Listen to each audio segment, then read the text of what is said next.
สวัสดีค่ะคะแนนค่ะ Maxim Angel หมายเลข 05 ค่ะ ตอนนี้นะคะคะแนนอยู่ที่ Central World และหน้านี้นะคะก็คือ Marifans Bodyline นั่นเอง ตอนนี้เพื่อนๆสาวๆ Maxim ทั้ง 20 คนทำอะไรกันอยู่ตามคะแนนมาเลยค่ะ เดี๋ยวเมื่อกี้เมาส์อะไรกันอยู่คะเมื่อกี้เมาส์อะไรคะก็โดนคอมเมนต์นะคะในเว็บของหันษาค่ะคิดยังไงคะโน่นคิดยังไงบ้างก็มันเป็นเรื่องสิทธิส่วนบุคคลนะคะของแต่ละคนที่เขาจะคิดหรือว่าอะไรไงแต่ว่าเขาไม่ได้เจอตัวจริงของเราก็ไม่รู้ว่าเราเป็นยังไงบ้างใช่ค่ะเนื่องจากว่าเว็บตอนนี้เว็บหันษาก็ได้แบบนำภาพของพวกเรานะคะให้กับท่านผู้ชมได้ดาวน์โหลดได้ตามใจชอบแล้วนะคะแต่ว่ามีคอมเมนต์แปลกๆแล้วก็ไม่ค่อยดีเลยพวกเราก็เสียใจนะคะอยากจะอ้อนวอนขอร้องนิดนึงนะคะให้ช่วยกัน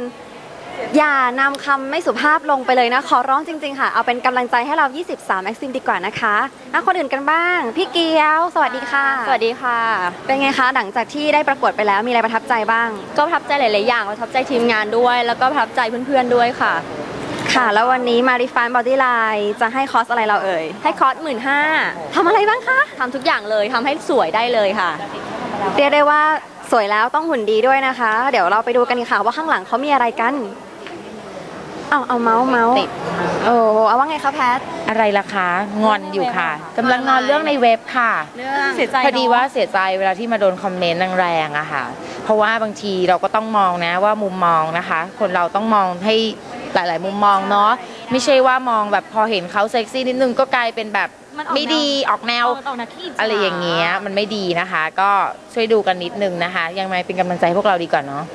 ค่ะก็ฝากไว้ด้วยนะคะอยากให้แยกบทบาทของพวกเราออกมานะคะเพราะว่าจริงๆแล้วเราก็เป็นคนธรรมดาคนหนึ่งที่ก้าวเข้ามาในเวทีพิสูจน์ให้เห็นว่าวัยรุ่นไทยก็ทำอะไรได้หลายๆอย่างแล้วก็แยกบทบาทระหว่างบทบาทที่แต่งตัวธรรมดากับบทบาทที่ใส่ทูพีซในที่นี้ก็คือเราถ่ายกันในรูปของสระว่ายน้ำนะคะเราไม่ได้ถ่ายแบบเดินห้างหรืออะไรอย่างนี้ใช่หรือว่าอัดวิดีโอขายเพราะฉะนั้นอยากให้แยกแยะบทบาทของพวกเราด้วยว่าเราทำตามหน้าที่ของผลงานของการประกวดเท่านั้นเองค่ะโอ้โหเป็นไงคะความเห็นเดี๋ยวโชว์นิดนึงโชว์อะไรนี่ค่ะเว็บหันษาตอนนี้นะคะผู้เข้าประกวดทั้ง20ท่านก็ได้มีภาพลงแล้วสวยๆทั้งนั้นเลยนะคะผู้ชมสามารถดาวน์โหลดกันไปได้โดยผ่านช่องทางนี้แต่ทีนี้เนี่ยโอ้โห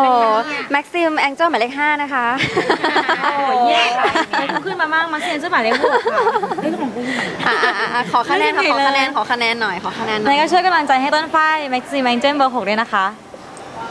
ค่ะลูกว่าค่ะ Maxim Angel ค่ะเบอร์ 8ค่ะ